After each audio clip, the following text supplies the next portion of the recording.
김민주는 조용히 자신의 아파트 부엌에 서서 묵묵히 저녁 식사를 준비하고 있었다. 오래된 벽시계의 째깍거리는 소리가 텅 빈 집안의 고요함을 강한히 깨뜨렸다. 작은 냄비 안에서 된장찌개가 보글보글 끓고 있었고 구수한 냄새가 희미하게 공기 중에 퍼져나갔다. 딸 민지를 위한 평범하지만 정성스러운 저녁 식사였다.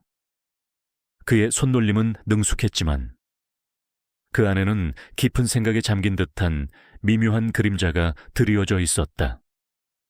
그는 평범함 속에서 특별함을 지키기 위해 노력하는 남자였다.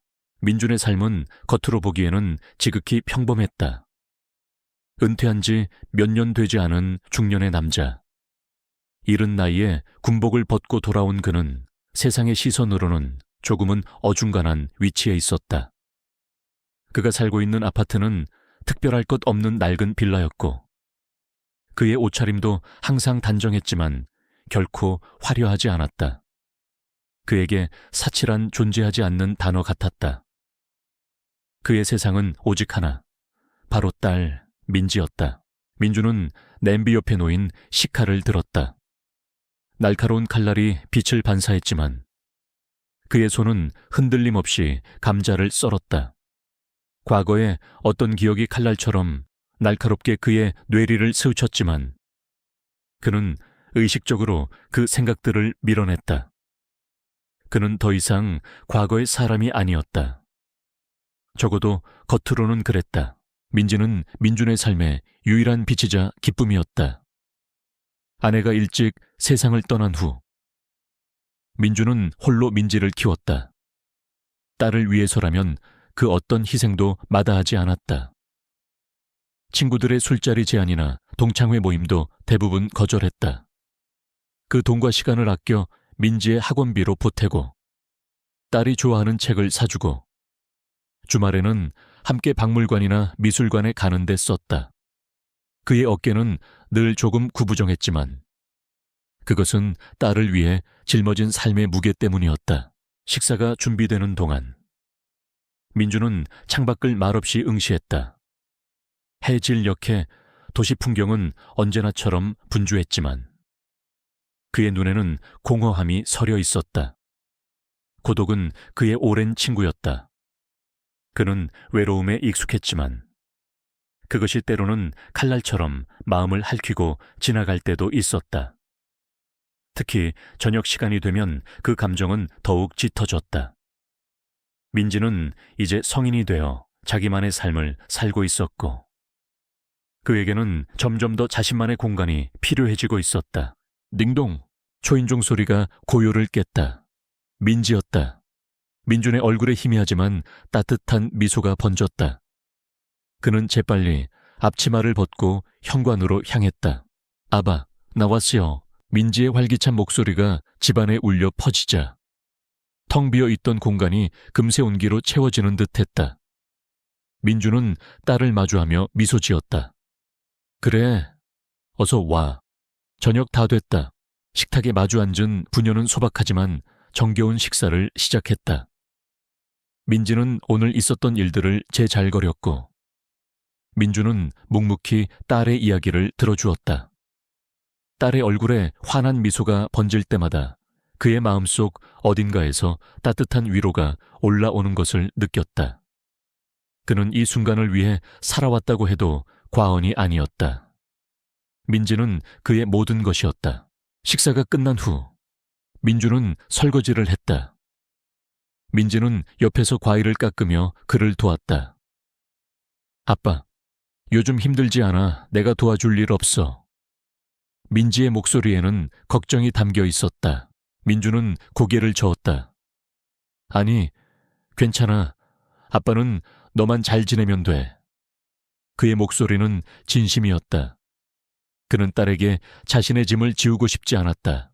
늦은 밤, 민지는 방으로 들어가 잠이 들었다. 민주는 거실 소파에 앉아 희미한 스탠드 불빛 아래 신문을 읽고 있었다. 하지만 그의 눈은 글자에 머물지 않고 멍하니 허공을 응시했다. 겉으로는 평화로워 보이는 이 삶 속에서 그는 여전히 자신만의 내면의 싸움을 벌이고 있었다. 과거는 그를 놓아주지 않았고 미래는 여전히 불확실했다. 그는 조용히 자리에서 일어나 부엌으로 향했다. 찬장에서 물 한 잔을 꺼내 마시며 창밖을 다시 내다봤다. 불 꺼진 도시의 밤은 그의 외로움을 더욱 깊게 만들었다. 그의 눈은 잠시 손목으로 향했다. 셔츠 소매 아래로 희미하게 보이는 흉터. 크고 불규칙한 모양의 흉터는 그의 과거가 단순히 평범한 은퇴 군인이 아니었음을 웅변하는 듯 했다. 그는 황급히 소매를 다시 내렸다. 그의 시선이 자연스럽게 책상 한편에 놓인 낡은 나무 상자로 향했다. 상자 안에는 빛바랜 군용 훈장 하나가 놓여 있었다. 어떤 부대의 훈장인지 알 수 없는 독특한 문양이 새겨진 훈장이었다. 그 옆에는 몇 장의 낡은 사진들이 있었다. 젊은 시절에 민준이 낯선 군복을 입고 다른 몇몇 군인들과 함께 서 있는 사진이었다. 모두의 표정은 비장했고 배경은 황량한 이국 땅 같았다. 민준은 그 사진들을 오랫동안 바라보지 않았다. 아니, 차마 바라볼 수 없었다. 그 안에는 너무나도 많은 기억과 비밀이 숨겨져 있었기 때문이었다. 그는 상자를 닫았다. 과거는 과거일 뿐.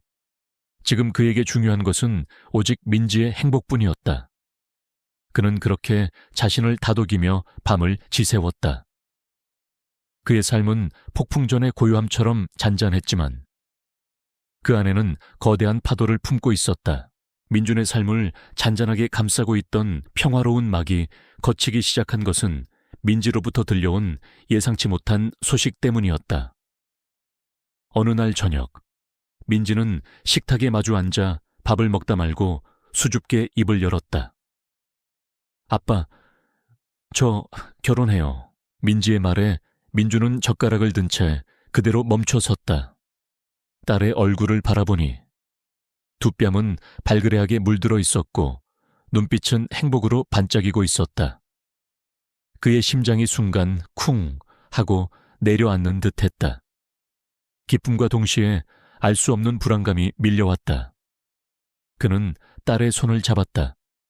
그래, 잘됐다. 축하한다. 민지야. 그는 애써 밝은 목소리를 냈지만 목구멍이 살짝 잠기는 것을 느꼈다. 민지는 미소를 지으며 상대방에 대해 이야기했다. 상대방은 박선우 씨예요. 회사 동료인데.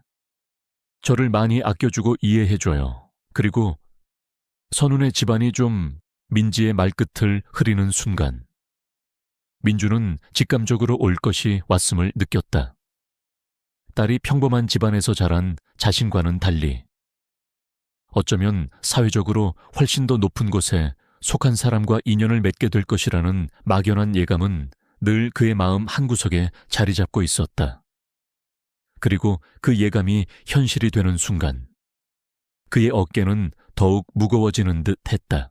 예상대로 선우의 집안은 명망 있는 재력가였다. 결혼식은 서울의 최고급 호텔에서 성대하게 치러질 예정이었고 모든 준비는 이미 선우의 집안에서 일사천리로 진행되고 있었다. 민지는 아빠에게 부담을 주고 싶지 않아 했지만 민주는 그러지 못했다.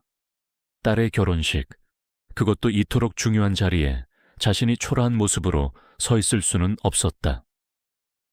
그는 딸의 빛나는 앞날에 그림자가 되고 싶지 않았다. 민주는 그제야 자신의 삶을 되돌아보았다. 그는 그동안 딸을 위해 모든 것을 포기하며 살아왔지만 정작 중요한 순간에 딸에게 떳떳한 아버지가 될 수 있을까 하는 불안감에 휩싸였다. 그의 내면에서는 오랜 시간 잠들어 있던 자존감과 아버지로서의 책임감이 격렬하게 충돌하기 시작했다. 며칠 뒤 민주는 민지의 권유로 고등학교 동창회에 참석했다. 민지는 아버지가 너무 혼자 지내는 것 같다며 오랜만에 친구들도 만나고 기분 전환을 하기를 바랐다. 민주는 마지못해 정장 차림으로 동창회 장소로 향했다. 그곳에는 오랜만에 만난 친구들이 삼삼오오 모여 담소를 나누고 있었다. 어색함도 잠시 옛 기억을 더듬으며 웃음꽃을 피우는 친구들 사이에서 민주는 조금씩 긴장을 풀었다. 그때 저 멀리서 한 무리의 사람들이 모여 큰 소리로 웃고 있는 모습이 눈에 들어왔다. 그 중심에는 다름 아닌 이철수가 있었다. 이철수는 고등학교 시절부터 꽤나 잘 나가는 축에 속했지만 지금은 사업으로 크게 성공하여 대기업 사장 자리에 오른 인물이었다. 그는 번지르르한 얼굴에 값비싼 수트 차림으로 나타나 마치 자신이 이 모임의 주인인 양 거들먹거리고 있었다. 이철수는 민준을 발견하자마자 대뜸 큰 소리로 불렀다. 이야, 김민준 아니냐 오랜만이다. 어째 더 늙어 보이냐. 그의 목소리에는 명백한 조롱이 섞여 있었다. 민준은 애써 웃으며 다가갔다. 철수야, 잘 지냈냐 오랜만이다. 이철수는 민준의 어깨를 툭툭 치며 말했다. 잘 지냈냐고 난 사업 대박 나서 맨날 바쁘게 지내지. 너는 뭐 하고 지내냐. 군대 일찍 나왔다더니 뭐 변변한 일이라도 찾았어. 그의 질문은 질문이라기보다는 비아냥거림에 가까웠다. 그는 민준이 군인으로 살았던 삶, 그리고 일찍 전역한 삶을 대놓고 무시했다. 그냥 평범하게 지내고 있다. 민준은 덤덤하게 대답했다. 그의 목소리에는 어떤 감정도 실려 있지 않았다. 평범하게야. 세상이 얼마나 빠른데 평범하게 살아가지고 되겠냐. 난 이번에 딸 유학 보낸다고 수십억 썼다. 하하하. 이철수는 과장되게 웃으며 자신의 재력을 과시했다. 그러더니 슬쩍 민준의 딸 결혼식 이야기를 꺼냈다. 근데 내 딸 결혼한다며 어디서 하는데 너 혹시 딸 결혼식도 제대로 못 치러주는 거 아니지? 그의 눈빛에는 민준을 한껏 조롱하려는 의도가 역력했다. 민준의 심장이 차갑게 식는 것을 느꼈다. 그는 자신을 무시하는 것은 견딜 수 있었지만 딸의 결혼식까지 들먹이며 비아냥거리는 것은 참을 수 없었다. 그의 손은 주먹을 쥐어였다 폈다를 반복했다. 그의 얼굴은 굳어졌고 눈빛에는 섬광처럼 차가운 빛이 스쳐 지나갔다. 하지만 그는 감정을 억눌렀다. 지금 여기서 이철수와 싸워봤자 달라질 것은 없었다. 오히려 민지의 행복한 결혼식에 누가 될 뿐이었다. 그는 딸에게 상처를 주고 싶지 않았다. 이철수의 비아냥거림은 민준의 마음속에 잠들어 있던 분노와 굴욕감을 다시 일깨웠다. 동창회가 끝나고 집으로 돌아오는 길. 민준은 빗속을 묵묵히 걸었다. 빗방울이 그의 얼굴에 부딪히며 차갑게 식어가는 그의 마음을 대변하는 듯 했다. 이철수의 비아냥거림이 귓가에 맴돌았다. 딸, 결혼식도 제대로 못 치러주는 거 아니지? 그 말은 칼날처럼 그의 심장을 후벼 팠다. 그는 더 이상 이대로 있을 수 없다고 생각했다. 딸의 행복한 미래를 위해, 그리고 아버지로서의 자존심을 지키기 위해 그는 반드시 이 위기를 극복해야만 했다. 그는 이제 더 이상 숨어 지낼 수 없었다. 이철수의 말은 민준에게 거대한 촉매제가 되어 그를 새로운 길로 이끌고 있었다.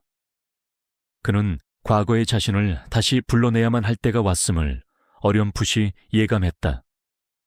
그의 어깨는 여전히 무거웠지만 그의 발걸음은 더 이상 흔들리지 않았다. 민지의 결혼식이 한 주 앞으로 다가온 어느 날, 양가 상견례 겸 예비 부부의 약혼 파티가 선운의 집안에서 주최하는 고급 레스토랑에서 열렸다. 민주는 정성껏 다려입은 양복을 입고 거울 앞에 섰다. 넥타이를 매는 그의 손은 미묘하게 떨리고 있었다. 그는 민지에게 부끄럽지 않은 아버지가 되고 싶었지만 명망 있는 사돈 앞에서 자신의 초라함이 드러날까봐 은연중에 걱정하고 있었다. 레스토랑은 화려했고 초대한 손님들은 모두 사회 각계각층의 유명 인사들이었다. 민주는 어색하게 서서 주위를 둘러보았다. 그때 등 뒤에서 익숙한 목소리가 들렸다. 이야. 김민준, 여긴 또 웬일이야. 돌아보니 이철수였다. 그는 비웃는 듯한 미소를 지으며 민준에게 다가왔다. 그의 옆에는 몇몇 사업가와 이철수의 비위를 맞추는 듯한 사람들이 서 있었다. 이철수는 노골적으로 민준을 깔보는 시선을 보냈다.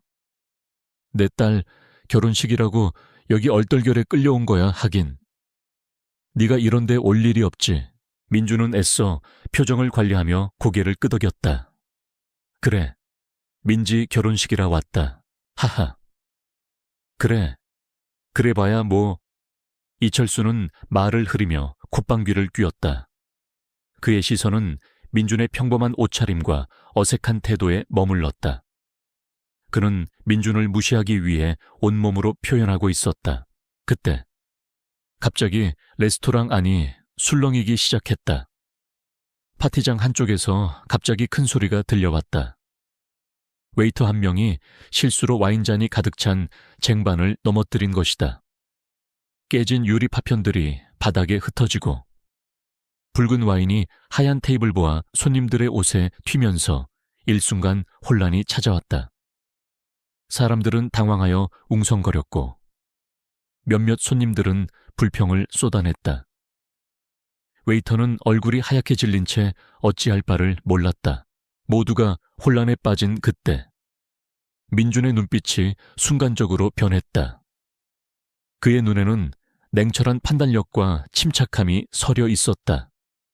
그는 반사적으로 상황을 파악하고 있었다. 이쪽으로 통제하세요. 다친 사람 있습니까? 그리고 유리 파편은 제가 직접 치우겠습니다.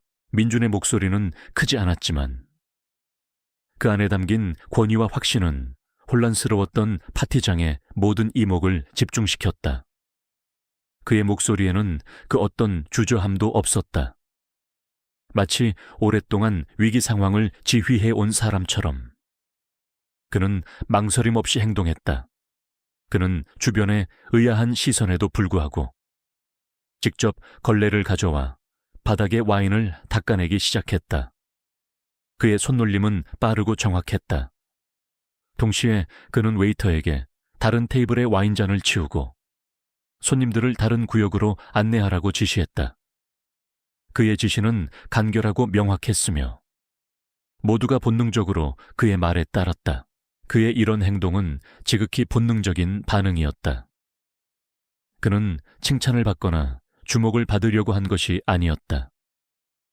그저 혼란스러운 상황을 바로잡으려는 강한 충동에 움직였을 뿐이었다. 오랜 세월 몸에 밴 위기관리 능력이 무의식 중에 발현된 것이었다. 그의 이런 모습을 지켜보는 몇몇 눈들이 있었다. 가장 먼저 놀란 것은 이철수였다. 그는 민준의 행동에 경악했다. 저 평범하기 그지없는 김민준이 어떻게 저런 침착함과 지휘력을 보일 수 있단 말인가. 이철수는 민준을 평생 무시해왔기에 그의 이런 면모는 더욱 충격적이었다. 이철수의 얼굴에는 놀라움과 함께 질투심과 불안감이 스쳐 지나갔다. 그리고 또 다른 한 사람. 박준호가 있었다. 박준호는 민준의 오랜 군대 동료이자 가장 친한 친구였다. 그는 민준이 군을 떠난 후에도 수년간 민준을 찾아 헤맸지만 민준은 마치 세상에서 사라진 듯 종적을 감췄었다. 박준호는 뒤늦게 민지의 결혼 소식을 듣고 이 파티에 참석했다가 우연히 민준의 모습을 발견하고 놀라움을 금치 못했다. 그의 눈에는 반가움과 함께 민준의 행동에 대한 깊은 이해심이 담겨 있었다. 그는 민준이 어떤 인물이었는지 누구보다 잘 알고 있었다. 민준의 침착한 지시와 빠른 행동을 보며 박준호는 과거의 민준을 떠올렸다. 역시 김민준이군. 상황이 정리되자 민준은 아무 일 없었다는 듯 다시 자신의 자리로 돌아왔다. 하지만 그의 존재감은 파티장 안에 강렬한 잔상을 남겼다. 일부 손님들은 민준에게 다가와 감사를 표하기도 했다. 그들은 민준의 평범한 외모 뒤에 숨겨진 비범함을 어렴풋이 느끼고 있었다. 이철수는 민준의 행동을 못마땅하게 바라보았다. 그는 민준이 주목받는 것을 견딜 수 없었다. 그동안 자신이 쌓아온 명성과 지위가 민준의 한순간 행동으로 인해 위협받는다고 느꼈기 때문이었다. 이철수는 곧바로 민준에게 다가와 비아냥거렸다. 야, 김민준 너 여전히 오지랖은 여전하네. 퇴물 군인이 무슨 현장 지휘를 한다고 나서는 거야. 그냥 조용히 앉아있다 가면 될 것을. 그의 목소리에는 다시금 노골적인 경멸이 묻어났다. 그는 민준이 군을 떠난 것을 두고 퇴물이라고 칭하며 그의 과거를 폄하했다. 이철수는 여기서 멈추지 않았다. 그는 주변에 모여있던 몇몇 사람들에게 민준의 과거를 왜곡하기 시작했다. 사실 김민준 얘 말이야. 군대에서 뭔가 문제가 있어서 일찍 나온 거야. 아마 사고라도 쳤을 걸 아니면 뭐 적응을 못했거나 그러니 이렇게 평범하게 사는 거지. 이철수는 마치 사실인 양 꾸며내어 민준의 명예를 훼손하려 들었다. 그의 말은 겉으로는 무심한 듯 했지만 그 속에는 민준을 완전히 고립시키고 망신을 주려는 치밀한 음모가 숨어 있었다. 그는 민준을 사회적으로 매장시키려 했다. 민준은 이철수의 비열한 말에 분노가 치밀어 올랐지만 다시 한번 감정을 억눌렀다. 지금 여기서 이철수와 설전을 벌이면 민지와 사돈들에게 좋지 않은 인상을 줄 것이 뻔했다. 그는 굳게 입을 다물고 이철수의 말을 무시하려 했다. 하지만 그의 눈빛은 이미 차갑게 가라앉아 있었다. 박준호는 이철수의 비난을 듣고 분개했지만 민준이 나서지 않자 잠시 멈췄다. 그는 민준이 직접 해결하기를 바라는 것 같았다. 박준호는 민준에게 다가가 어깨를 두드렸다. 민준아, 괜찮아. 저 자식 말은 신경 쓰지 마. 민준은 고개를 저으며 작은 미소를 지었다. 괜찮다. 그는 박준호의 존재에 위안을 느꼈다. 적어도 자신을 믿어주는 한 사람은 있다는 사실에. 하지만 이철수의 공세는 여기서 끝나지 않았다. 그는 민준의 결혼식까지 이 문제를 끌고 갈 심산이었다. 민준은 자신에게 드리워진 그림자가 민지의 결혼식까지 덮치려 한다는 것을 직감했다. 그는 이제 더 이상 숨거나 피할 수 없었다. 싸움은 이미 시작된 것이나 다름없었다. 민준은 마음속으로 결심했다. 딸의 행복을 위해서라면 그는 그 어떤 과거의 자신이라도 다시 불러낼 준비가 되어 있었다. 민지의 결혼식 날이 밝았다. 서울의 최고급 호텔 그랜드 볼룸은 화려한 꽃장식과 샹들리에의 불빛으로 눈부시게 빛나고 있었다. 수백 명의 하객들이 속속들이 입장했고 그들 중에는 이름만 들어도 알만한 재계, 정계 인사들이 즐비했다. 모두의 시선은 곧 시작될 예식에 쏠려 있었다. 민주는 신부 대기실에서 딸 민지를 바라보고 있었다. 순백의 웨딩드레스를 입은 민지는 세상에서 가장 아름다운 신부였다. 민준의 눈가에는 굵은 물방울이 맺혔다. 행복과 동시에 딸을 떠나보내야 한다는 아쉬움, 그리고 왠지 모를 불안감이 뒤섞여 그의 마음을 흔들었다. 우리 딸, 정말 예쁘다. 민주는 떨리는 목소리로 겨우 말했다. 아빠도 멋있어. 민지는 활짝 웃으며 민준의 팔짱을 끼웠다. 딸의 따뜻한 천이 그의 불안감을 잠시나마 잠재워 주었다. 하지만 그 평화는 오래가지 않았다. 결혼식이 시작되기 직전, 하객들이 자리에 착석하는 동안 이철수가 민준에게 다가왔다. 그는 혼자가 아니었다. 그의 옆에는 몇몇 기업의 대표들과 마치 이철수의 말이라면 맹목적으로 따를 것 같은 지인들이 함께 서 있었다. 그들의 눈빛에는 오만함과 경멸이 가득했다. 이철수는 일부러 큰 소리로 말했다. 야, 김민준, 여기 와보니 감회가 새롭지. 이런 으리으리한 곳은 태어나서 처음 와보는 것이 뭐 아니야. 민주는 애써 그의 말을 무시하려 했다. 하지만 이철수는 멈추지 않았다. 네가 군대에서 뭐 제대로 한 것도 없으니 딸 결혼식에서라도 좀 튀어보려고 기를 쓰는구나 하긴. 너 같은 퇴물이 이런 좋은 사돈 만난 것도 행운이지. 민준의 주먹이 저절로 쥐어졌다. 그의 눈빛은 얼음처럼 차가워졌다. 그러나 그는 딸을 위해 참아야 한다고 되뇌었다. 민지의 행복한 결혼식을 망칠 수는 없었다. 그때 주례사가 단상에 올랐다. 모든 하객의 시선이 주례사에게 집중되는 순간 이철수가 갑자기 앞으로 나서며 소리쳤다. 잠깐 제가 할 말이 있습니다. 호라는 순식간에 정적에 휩싸였다. 주례사마저 당황하여 이철수를 바라보았다. 민주는 직감했다. 올 것이 왔다는 것을. 이철수는 민준의 얼굴을 비웃듯이 바라보며 말을 이어갔다. 저는 오늘 신부아버님인 김민준 씨의 오랜 동창입니다. 그런데 솔직히 말씀드리자면 저는 이 결혼에 대해 심각한 우려를 표합니다.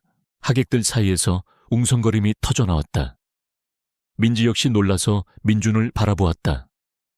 민준의 얼굴은 굳어졌고 그의 심장은 격렬하게 요동쳤다.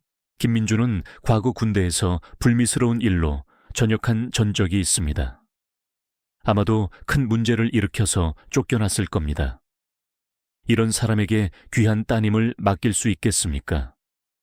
이철수는 목소리를 높여 민준을 비난했다. 그는 마치 민준이 국가를 배신한 죄인이라도 되는 양 몰아붙였다. 그의 말은 노골적인 비방이자 명예훼손이었다. 이철수는 민준이 과거 군에서 문제를 일으켜 전역했다는 거짓 정보를 흘리며 그를 사회적으로 매장시키려 했다. 그의 목적은 명백했다. 민준을 망신 주고 민지의 결혼식을 파탄내어 자신의 우월함을 과시하려는 것이었다. 하객들은 동요하기 시작했다. 일부는 수군거렸고 일부는 의심스러운 눈초리로 민준을 바라보았다. 선우의 부모님 얼굴에는 당황스러움과 함께 불쾌한 기색이 역력했다. 민지는 눈물을 글썽이며 아버지를 바라봤다. 아빠, 아니죠. 아빠는 그럴 리 없잖아요. 그녀의 눈빛은 아버지를 향한 절대적인 신뢰와 함께 이 상황에 대한 두려움을 동시에 담고 있었다. 민주는 홀로 섰다. 박준호가 저 멀리서 안타까운 표정으로 그를 바라보고 있었지만 민주는 그에게 괜찮다는 듯 눈빛으로 신호를 보냈다. 그는 이 싸움을 혼자 감당해야만 했다. 딸의 명예가 걸린 문제였다. 이철수의 비난이 계속될수록 호란의 분위기는 점점 더 무겁게 가라앉았다. 사람들의 시선은 마치 칼날처럼 민준을 꿰뚫는 듯 했다. 이게 다 무슨 소리냐? 선우의 아버지가 분노의 찬 목소리로 이철수에게 소리쳤다. 하지만 이철수는 아랑곳하지 않고 민준을 향해 손가락질하며 말했다. 저런 사람에게는 딸을 줄 수 없습니다. 아마 사동께서도 이 사실을 아시면 크게 실망하실 겁니다. 민준은 자신이 쌓아온 모든 것이 한순간에 무너져 내리는 듯한 기분을 느꼈다. 억울함과 분노가 들끓었지만 동시에 민지에 대한 미안함과 죄책감이 그를 짓눌렀다. 내가 정말 민지에게 짐이 되는 건가?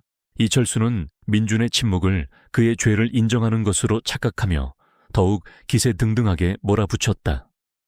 아무 말도 못하는 걸 보니 사실이겠죠. 저는 이 결혼을 반대합니다. 민준은 심호흡을 했다. 그의 눈빛은 다시 한번 차갑게 빛났다. 그는 더 이상 피할 수 없음을 알았다. 이 절체절명의 순간 그는 자신을 짓누르던 과거의 족쇄를 끊어내야 했다. 그의 입술이 천천히 열렸다. 그는 묵묵히 이철수의 눈을 응시하며 말하려 했다. 하지만 그 순간 뜻밖의 일이 벌어졌다. 이철수의 비난이 쩌렁쩌렁 울리던 홀은 마치 시간이 멈춘 듯 고요했다. 민주는 모든 시선을 한 몸에 받으며 서 있었다. 그의 얼굴은 차가웠지만 눈빛은 흔들림 없었다. 그는 천천히 입을 열어 자신의 이야기를 시작하려 했다. 하지만 그 순간 홀의 정문이 굉음과 함께 활짝 열렸다. 모두의 시선이 그곳으로 향했다. 문가에는 마치 영화의 한 장면처럼 위험 있는 인물들이 서 있었다. 가장 먼저 들어선 사람은 흉장이 번쩍이는 육군소장 원스타 제너럴, 제복을 입은 강민혁 장군이었다. 그의 뒤를 이어 또 다른 두 명의 소장. 박선우 장군과 최준영 장군이 위풍당당하게 걸어 들어왔다. 그들의 제복은 흐트러짐 없이 단정했고 얼굴에는 범접할 수 없는 카리스마가 흘렀다. 그들은 마치 이곳이 군사작전 현장이라도 되는 듯 일사불란하게 민준이 서 있는 단상으로 향했다. 하객들은 술렁였다.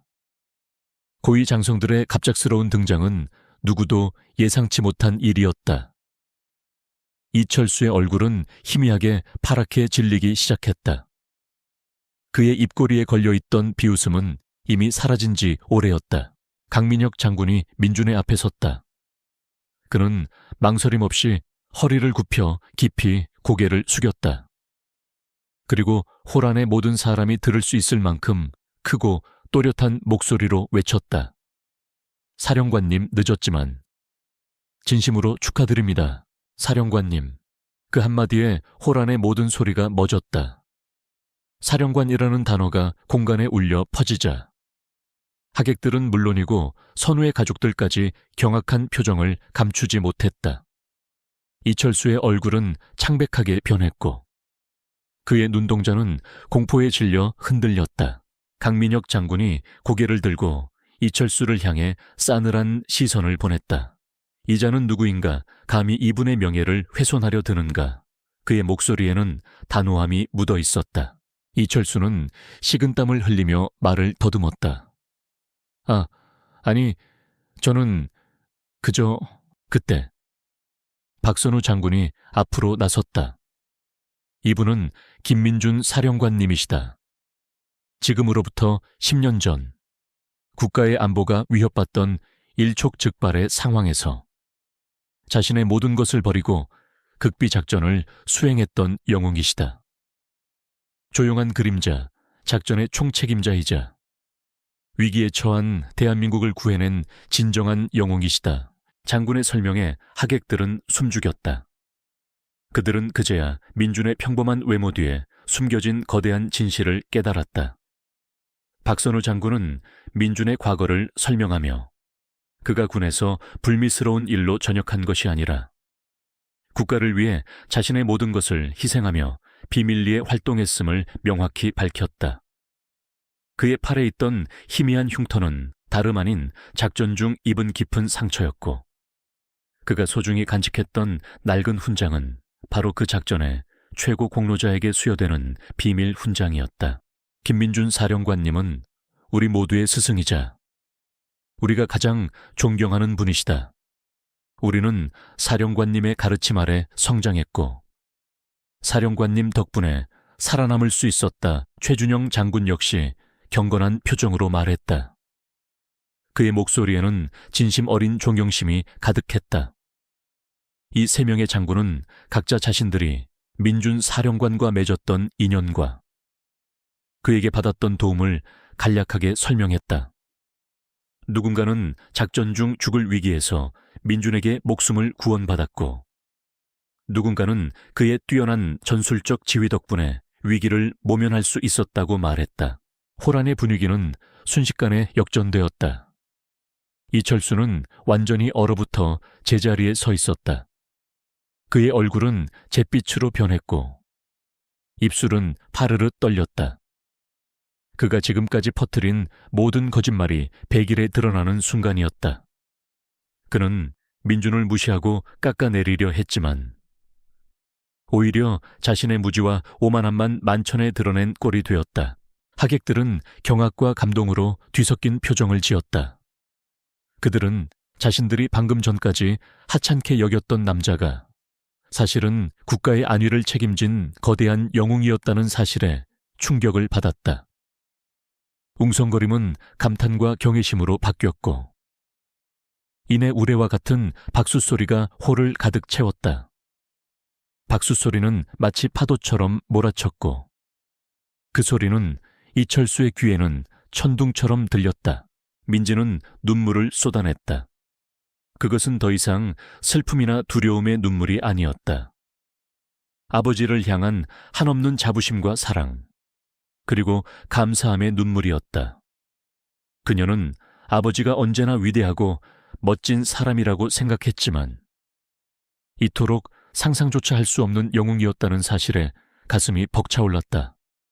그녀는 아버지에게 달려가 와락 안겼다. 아빠, 아빠. 그녀는 아무 말도 할 수 없었다. 그저 아버지를 꼭 끌어안을 뿐이었다. 민주는 딸을 품에 안았다. 그의 눈에도 뜨거운 것이 차올랐다. 그는 묵묵히 모든 시선을 받아들였다. 그의 명예는 완벽하게 회복되었고 그의 딸은 이제 자랑스러운 아버지의 딸이 되었다. 이 순간 그는 더 이상 숨지 않아도 되었다. 그는 진정한 자신으로 세상 앞에 설 수 있게 된 것이다. 호란의 모든 사람들은 김민준이라는 이름 석자를 다시 한번 되뇌었다. 그 이름은 이제 단순한 은퇴 군인의 이름이 아닌 대한민국을 지켜낸 숨겨진 영웅의 이름으로 기억될 것이었다. 이철수의 몰락은 순식간이었다.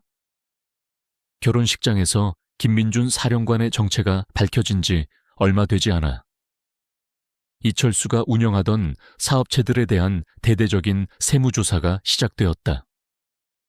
군 고위 관계자들의 증언과 함께 그의 과거 사업 비리, 탈세, 그리고 불공정 거래 행위들이 속속들이 드러났다. 언론은 그의 몰락을 대대적으로 보도했고 그는 모든 직위에서 해임되었으며 사회적으로 철저히 매장당했다.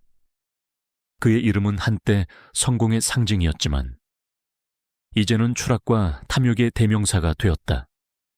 그는 법의 심판을 피할 수 없었다. 한편 결혼식에 참석했던 일부 하객들은 경악과 동시에 깊은 반성을 해야 했다. 특히 민준을 오해하고 비웃었던 몇몇 친구들과 선우의 친척들은 죄책감에 얼굴을 들 수 없었다. 그들은 결혼식이 끝난 후 민준에게 찾아와 진심으로 사죄했다. 민준아, 정말 미안하다. 우리가 너를 너무 몰랐다. 한때 민준을 무시했던 한 친구는 눈물까지 글썽이며 사과했다. 그는 민준에게 고개를 숙이며 뼈저린 후회를 드러냈다. 내가 얼마나 어리석었는지 정말 부끄럽다. 그는 진심으로 용서를 빌었고 민준은 그들의 사과를 덤덤하게 받아들였다. 그의 얼굴에는 어떤 비난이나 원망도 없었다. 다만 지난 시간의 아픔을 보듬는 듯한 깊은 이해심만이 어려 있었다. 이들의 진심 어린 사과는 민준의 마음속 오랜 응어리를 조금이나마 풀어주었다. 일부는 민준에게 사업 제안을 하거나 도움을 주겠다며 손을 내밀기도 했다. 과거에는 그를 외면했던 이들이었지만 이제는 진심으로 그를 존경하는 눈빛이었다. 결혼식이 끝난 후 며칠 뒤 민준은 국방부로부터 공식적인 연락을 받았다. 과거 그가 수행했던 조용한 그림자 작전에 대한 국가적 기여를 인정하고 그의 공로를 치하하는 것이었다. 국방부 장관은 직접 민준을 만나 깊은 감사를 표했고 그에게 새로운 제안을 했다.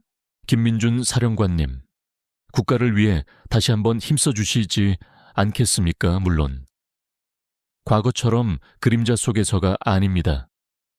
저희는 사령관님의 뛰어난 통찰력과 경험을 바탕으로 미래 국방 전략을 수립하고 차세대 장교들을 양성하는 데 큰 역할을 해주셨으면 합니다. 이 제안은 단순히 명예를 회복하는 것을 넘어 민준의 잠재력을 다시 한번 국가를 위해 발휘할 수 있는 의미 있는 기회였다. 그는 더 이상 과거의 그림자에 갇혀 살 필요가 없었다. 그는 자신의 재능을 숨기지 않고 더 많은 사람들에게 긍정적인 영향을 미칠 수 있게 되었다. 민주는 한동안 생각에 잠겼다. 그리고 마침내 제안을 수락했다. 그는 육군사관학교에서 명예교수 겸 국방전략고문이라는 직책을 맡게 되었다. 그의 임무는 젊은 생도들에게 그의 경험과 지혜를 전달하고 대한민국의 안보를 위한 새로운 전략을 구상하는 것이었다.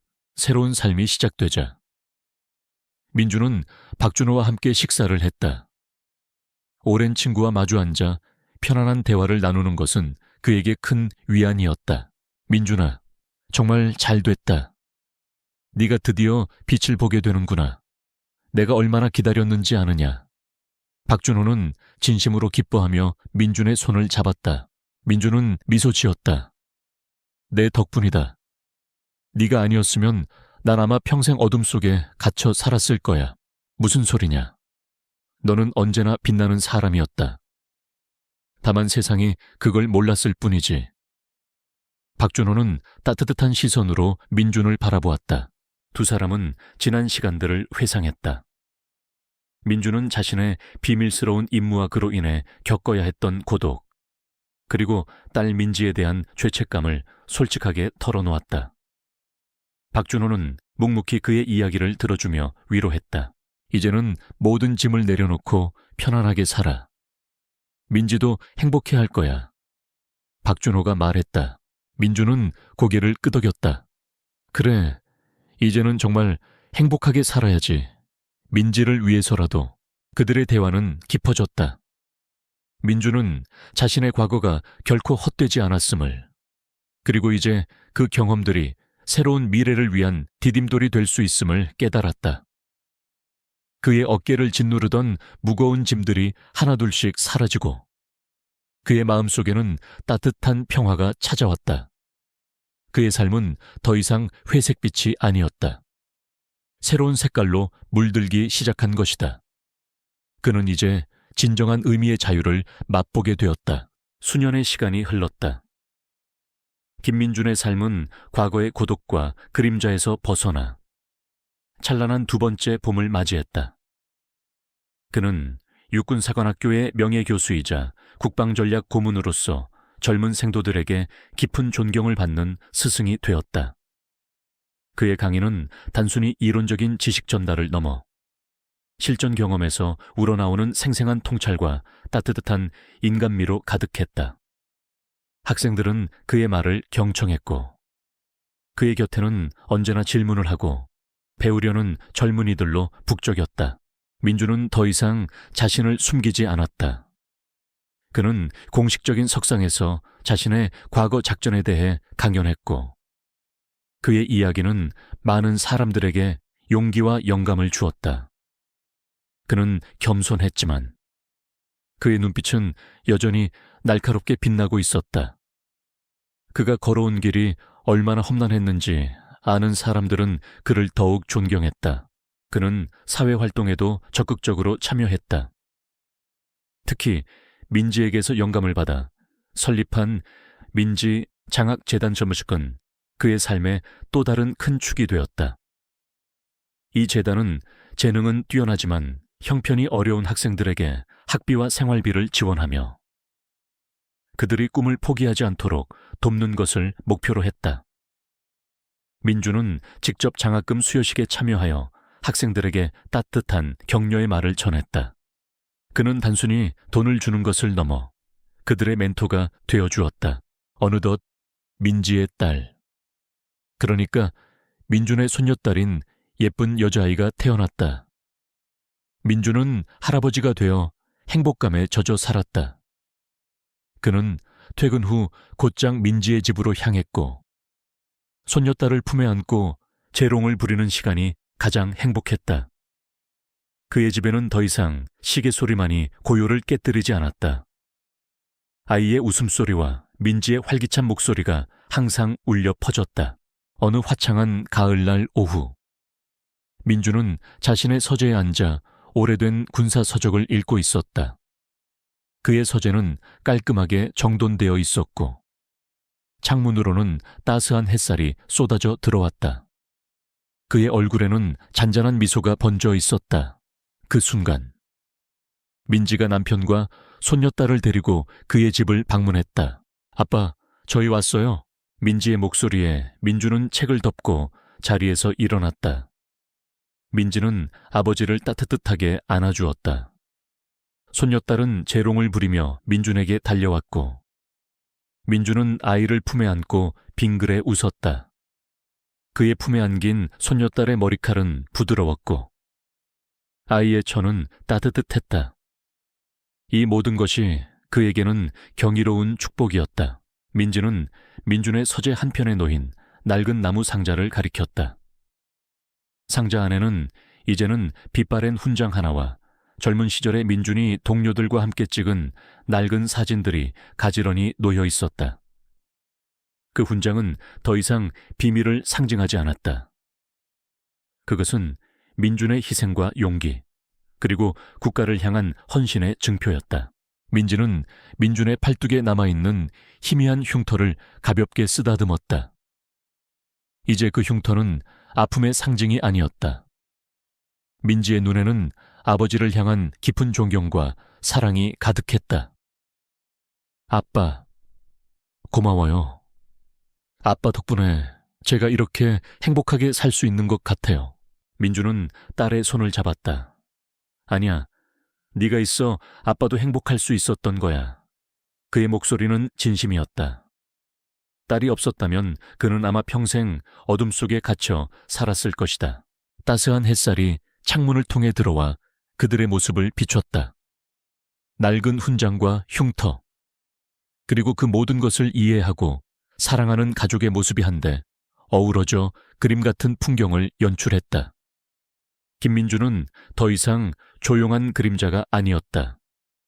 그는 자신의 빛을 세상에 드러내고 그 빛으로 많은 사람들에게 희망을 주는 진정한 영웅이 되었다. 그의 삶은 고독한 전투가 아닌 따뜻한 사랑과 나눔으로 가득 찬 두 번째 봄이었다. 이 봄은 영원히 계속될 것처럼 아름다웠다. 여러분, 오늘 이야기는 어떠셨나요? 이 이야기가 여러분에게 작은 용기와 희망이 되었기를 바랍니다. 삶의 어느 순간이든 여러분의 진정한 가치는 반드시 빛을 발할 거예요. 포기하지 않고 노력한다면 언젠가는 활짝 피어날 두 번째 봄을 맞이할 수 있을 겁니다. 이 이야기가 좋으셨다면 좋아요와 구독 잊지 마시고 알림 설정까지 꼭 부탁드려요. 여러분의 따뜻한 응원은 제가 다음 이야기를 만들 큰 힘이 됩니다. 다음에도 더 감동적이고 흥미로운 이야기로 찾아올게요. 그때까지 모두 건강하시고 행복하세요. 시청해 주셔서 감사합니다.